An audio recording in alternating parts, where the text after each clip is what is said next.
গোলাপ ফুল সবারই প্রিয় একটি ফুল। এবার চলুন কুড়ি কেটে নেই। কেন কেটেছি সেটা অবশ্যই বলবো। দেখেন এখানে প্রচণ্ড একদম লিকুইড ফার্টিলাইজার বানিয়ে নিয়েছি। গরমের মধ্যে আপনাদের গাছকে কী করে বাঁচাবেন অবশ্যই এই ভিডিওতে সমস্ত ডিটেলের মধ্যে আমি দিয়েছি, একদমই স্কিপ করবে না। ঘরোয়া টোটকা, ঘরোয়া বানানো লিকুইড ফার্টিলাইজার যদি গোলাপ গাছের মধ্যে একবার প্রয়োগ করেন গাছ সুস্থ থাকবে এবং ঠান্ডা দিনেও প্রচণ্ড ফুল ফুটবে। কারণ এখন যেই সময়টা এই জুলাই মাসের মধ্যে অসংখ্য পরিমাণে গরমও পড়ছে, বর্ষাও হচ্ছে, তো সমস্ত মিক্স আপ। তো জুলাই মাসটা যদি পার হয়ে যায় তো আগস্ট থেকেই আপনারা ঠিক মতন করে পরিচর্যা করতে পারবেন গোলাপ গাছের মধ্যে। তো জুলাই মাসের মধ্যে, জুলাইয়ের শেষের মধ্যে আপনারা কি করবেন অবশ্যই ভিডিওটিতে থাকেন, একদম স্কিপ করবেন না। চলুন ভিডিওটি তাহলে শুরু করি।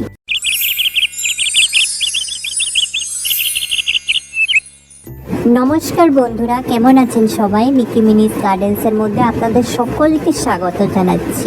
আজ একটা নতুন ভিডিও নিয়ে এসেছি গোলাপ গাছের বিষয়ে। গোলাপ গাছের মধ্যে আপনারা কি করে ঠিক মতন করে পরিচর্যা করবেন সেটি এই ভিডিওতে শেয়ার করেছি। তো বন্ধুরা দেখেন, এখন তো প্রচণ্ড গরম পড়ছে জুলাইয়ের মধ্যে। আজ 2-3 দিন তো প্রচণ্ড গরম যাচ্ছে, প্রচণ্ড হিট হয়ে তাপ হয়ে গরম উঠছে, যেমন আগুন ছড়ে ছড়ে পড়ছে আকাশ থেকে। তারপর মাঝে মাঝে বৃষ্টিও হয়ে যায়, মাঝে মাঝে প্রচণ্ড রোদও উঠে যায়, তো কিছুই বোঝা যায় না, প্রচণ্ড মানে মিক্স আপ হয়ে গেছে।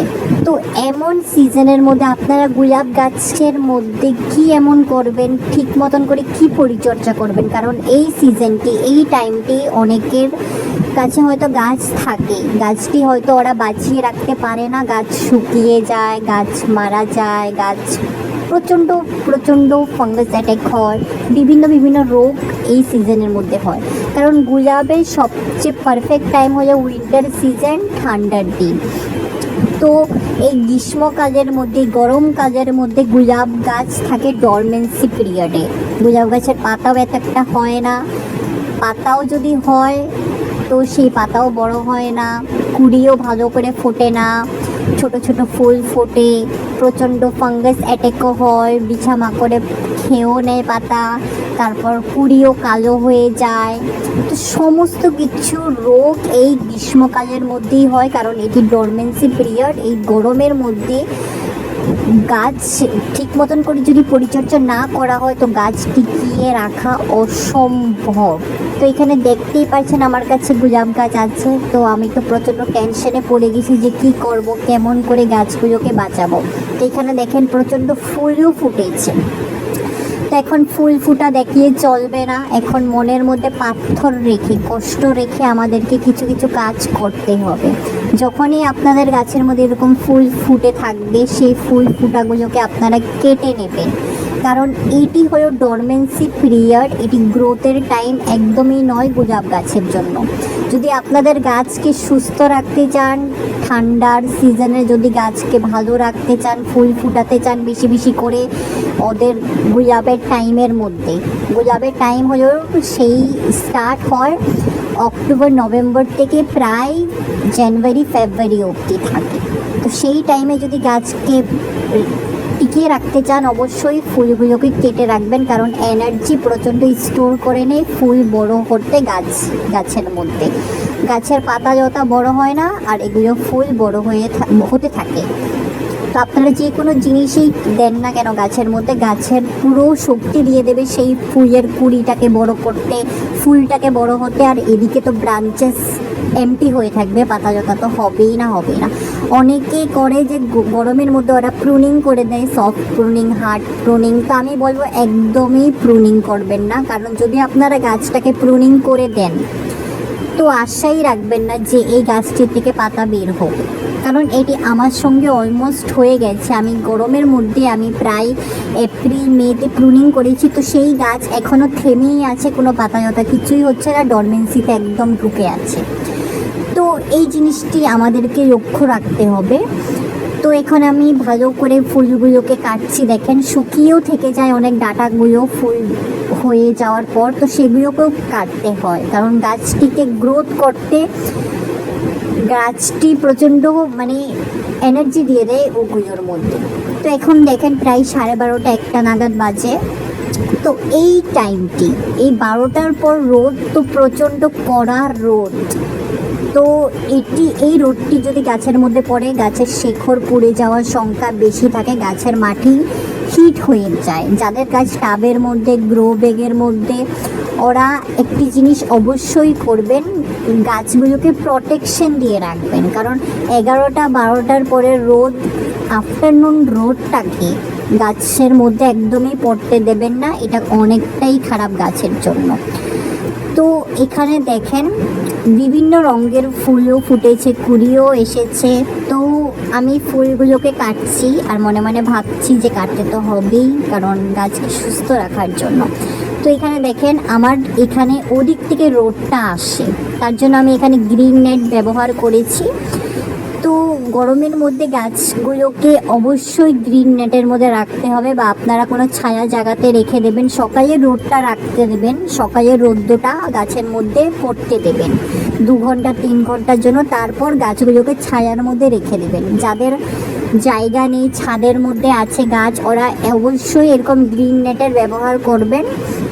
তো আরেকটা জিনিস, যাদের মানে কোনো ব্যবস্থাই নেই, ওরা কি করবেন, এরকম মাটিগুলোকে মালচিং করে দেবেন পাতা দিয়ে অথবা কোকোপিট দিয়ে, বা ধানের যে ছিলকাগুলো ওগুলো দিয়ে আপনারা ভালো করে মাটিটাকে মালচিং করে দেবেন। কারণ এই টাইমটিতে, এই গরমের সিজনের মধ্যে মাটি হিট হওয়া একদমই দেয়া যাবে না।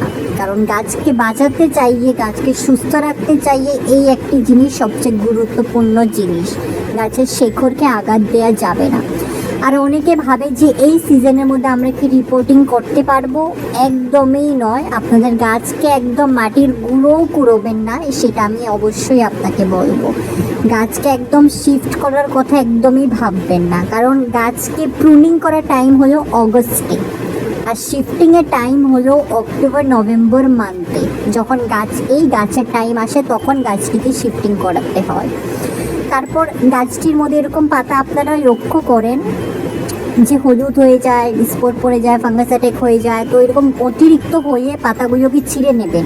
যদি কম মাত্রায় থাকে পাতাগুলোকে ছিঁড়বেন না, আমি সাজেস্ট করবো যে পাতাগুলোকে রেখে দেবেন। কারণ এখন এই টাইমে যদি পাতাগুলোকে ছেড়েন তো পাতা হবে না, শুধু ব্রাঞ্চেসেই থেকে যাবে, আর সেই গাছটি শুকিয়ে যাওয়ার চান্সটা বেশি থাকে। যত পাতা থাকবে গাছের মধ্যে তত ভালো, তত রোদ আসতে মানে যতই রোদ গাছের মধ্যে পড়ে গাছের পাতাগুলো মানে বডিগার্ড হয়ে থাকে, সেফটি করে গাছের ব্রাঞ্চকে।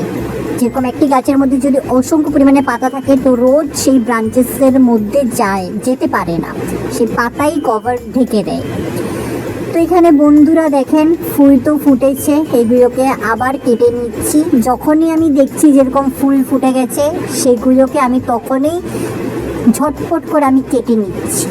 কারণ এটি হলো ওদের ডরমেন্সি পিরিয়ড, একদমই মানে ফুল ফোটানো যাবেই না। যদি আপনারা চান গাছ সুস্থ থাকুক তো অবশ্যই এই জিনিসটা করবেন, এই জিনিসটা নোটিস করবেন। কারণ ছটফট করে সপ্তাহের পর এরকম ফুল ফুটে যায়। আরেকটি গুরুত্বপূর্ণ জিনিস বন্ধুরা দেখেন, এটি হলো নাম্বার 1 টপিক গোলাপ গাছের মধ্যে। যদি গাছকে সুস্থ রাখতে চান, গাছকে ঠান্ডা দিন অবধি যদি গাছকে রাখতে চান, সুস্থ বাঁচাতে চান, যখনই এরকম কুড়ি আসবে কুড়িগুলোকে একদমই কেটে দেবেন। আমি প্রায় নোটিস করি গাছের মধ্যে এসে যে ছোট কুড়ি হচ্ছে, সেগুলো কুড়িকে আমি পিঞ্চিং করে রিমুভ করে দিই। কারণ এখন আমাদের ইন্টেনশন থাকতে হবে গাছকে সুস্থ রাখার, গাছকে বৃদ্ধি হওয়ার জন্য, গাছকে ভালো রাখার জন্য। সেই গাছ যদি পুরো এনার্জি ফুল হতে দিয়ে দেয় তো গাছ অটোমেটিক শুকিয়ে যাবে পুরো এনার্জি, কারণ সেই ফুলের মধ্যেই থেকে থাকে। তো এই সিজন ডরমেন্সি পিরিয়ডে আমাদেরকে এই জিনিসটি করা গুরুত্বপূর্ণ। আরেকটা জিনিস দেখেন, পাতা লতা যদি নিচে টাবের মধ্যে থাকে সেগুলোকে রিমুভ করে দেবেন। তারপর এই যে দেখেন, এটি হলো লিকুইড স্ট্রং ফার্টিলাইজার এই গোলাপ গাছের জন্য। এটি কি জিনিস অবশ্যই আপনাদেরকে বলবো, এটি ঘরোয়া টোটকা। তো এটির মধ্যে 1 নম্বরে এখানে দেখেন কলার খোসা লিকুইড ফার্টিলাইজারগুলো। আমি প্রায় 24 ঘন্টা 2-3 দিন অবধি এটা ভিজানো ছিল। বোতলের মধ্যে আমি ভিজিয়ে ভিজিয়ে রেখে দিই, তারপর অল্প পরিমাণ মতন নিয়ে আমি ওইটার মধ্যে দিয়ে দেব। তো বন্ধুরা, এই জৈব খাবারটি আপনারা বাড়িতেই তৈরি করতে পারবেন। আপনারা খোসার খোসাগুলোকে ফেলে দেন, একদমই ফেলবেন, এগুলোকে রেখে দেবেন, কারণ এই সিজনের মধ্যে এমন জিনিস গাছকে দিতে হবে যাতে গাছ সুস্থ থাকে, ছোট ছোট পাতা বের হয়।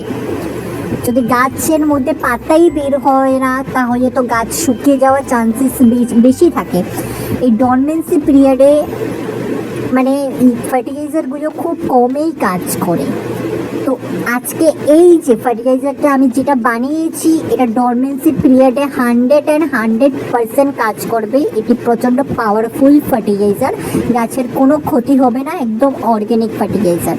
তারপর এই যে দেখেন আরেকটি জিনিস, এটা হলো গোবরের খোসার জল, তরল সার। এটি প্রায় 2 মাস থেকে ভিজানো, তো বুঝতেই পারছেন এতদিন থেকে ভিজানো। তো তরল সার তো একদম মানে পারফেক্ট গাছের জন্য, সব গাছের জন্য।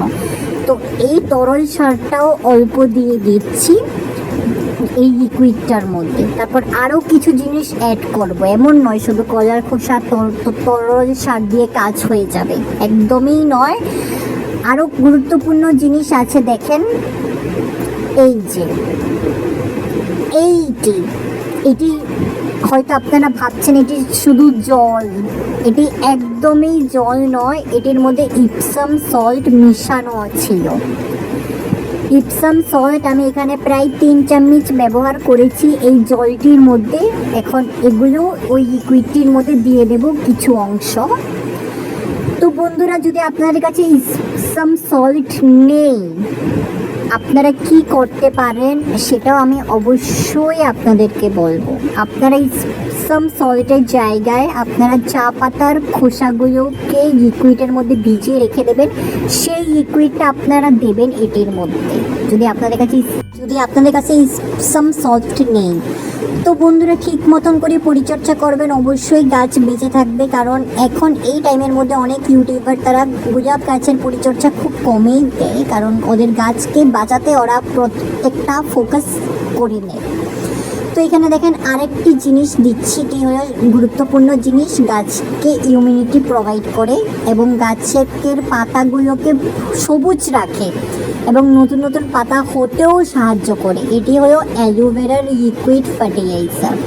অ্যালোভেরাকে আমি প্রচণ্ড ছোটো ছোটো টুকরো করে এই বোতলের মধ্যে ভিজিয়ে রেখে দিয়েছিলাম 2 দিনের জন্য। এখন লিকুইডটা দিচ্ছি, এটাও অর্গ্যানিক, একদম হোমমেড টোটকা, ঘরোয়া টোটকা।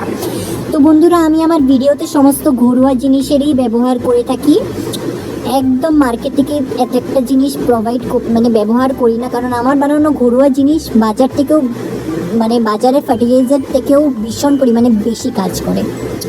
তো হয়ে গেছে আমার লিকুইড ফার্টিলাইজার বানানো। এখন এগুলো আমি প্রায় 1 মগ দিয়ে দেবো গাছের মধ্যে। এগুলো প্রায় আমি মাসের মধ্যে একবারই করে দিচ্ছি এখন গরম সিজনের মধ্যে। তো বন্ধুরা, চলুন, যদি আপনাদের এই ভিডিওটি ভালো লাগে অবশ্যই আপনারা আপনাদের প্রিয় গার্ডেনিং ফ্রেন্ডসদের সঙ্গে ভিডিওটি শেয়ার করে দেবেন। আর একদমই টেনশন নেবেন না, গোলাপ গাছ সুস্থ থাকবে, ভালো থাকবে, এইসব জিনিস খুব শীঘ্রই বানিয়ে দিয়ে দিন গাছের মধ্যে। বন্ধুরা, আমার এটি নতুন চ্যানেল, অবশ্যই আমার পাশে থাকবেন যাতে আমি এরকম নতুন নতুন টিপস অ্যান্ড ট্রিক্স নিয়ে আপনাদের সঙ্গে আসতে পারি।